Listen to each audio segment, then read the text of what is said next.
The loss of Prince Philip, who died on April 9, 2021 at the age of 99, has been hard to accept for many, including his grandson Prince Harry and his wife Meghan Markle, who released a statement on their website mourning his death. The Duke of Edinburgh had been dealing with various ailments prior to his death. He was admitted to the hospital on February 16, 2021 after, quote, feeling unwell, per CBS News.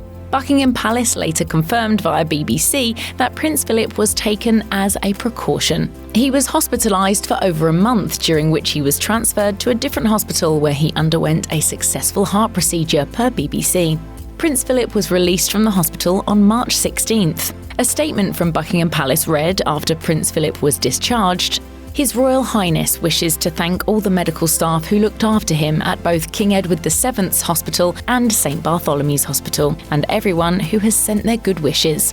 While many royal watchers and fans were glad to see that Prince Philip was well enough to go home, it turns out that the release was on his own terms. On April 9, 2021, Buckingham Palace released a statement on Prince Philip's death, saying he, quote, passed away peacefully this morning at Windsor Castle. Windsor Castle is, of course, the official residence and home of Queen Elizabeth per Royal UK, and where Prince Philip wanted to spend his last moments. A royal source tells the New York Post that Prince Philip's last wish came true as he died on his own terms. The royal source told the New York Post, it was the Duke's fervent wish to die peacefully at home. We knew that when he was taken home, it was to die on his own terms, not in a hospital bed, but in his own bed. The source added that Prince Philip, quote, didn't want any fuss and wanted to do things his way until the end. Prince Philip's love for Queen Elizabeth and attachment to his family is well known. He spent the last years of his life in retirement and enjoyed life in Windsor Castle and other royal residences.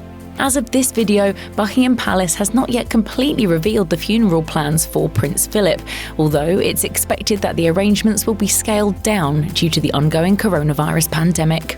The UK has been in mourning since the news of Prince Philip's death, with a number of military forces paying their respects to the late Duke of Edinburgh with gun salutes across the nation and its territories. According to BBC, gun salutes began in Gibraltar, a British overseas territory connected to Spain, as warships at sea fired off their guns. Salutes also took place at the barracks in Woolwich near London, the base of the King's Troop Royal Horse Artillery. The site reported that the field guns being used are the same ones used at the Queen's coronation and those used to mark her marriage to Philip in 1947.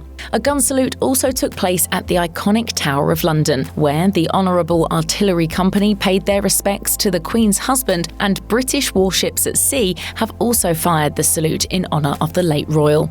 Other countries have also honoured Prince Philip, including a 41-gun salute in Australia. Prince Philip was a military man and, per The Independent, served in the Royal Navy during the Second World War. It's likely he would have been very touched by the display from his fellow men and women in uniform. Prince Philip will not have the customary large floral display other late royals have received, though it has become a tradition for the public to lay flowers outside Buckingham Palace following the death of a member of the royal family. BBC reported that people have been asked not to do so for Prince Philip due to the coronavirus pandemic. Many royal watchers will remember the incredible display of flowers that were laid across London following the death of Princess Diana in 1997, though the royals instead asked people to sign a book of condolence for Prince Philip or to donate to charity in his memory. The British government also urged people not to gather in royal locations such as Buckingham Palace or Windsor Castle because of strict guidelines in the UK in April 2021 forbidding the public from mixing outdoors in groups of more than 6 people. But despite the guidance, BBC reported that more than 100 floral tributes were placed outside Buckingham Palace by mourners on April 9, 2021, while officials attempted to ensure people observed social distancing as they mourned the late prince.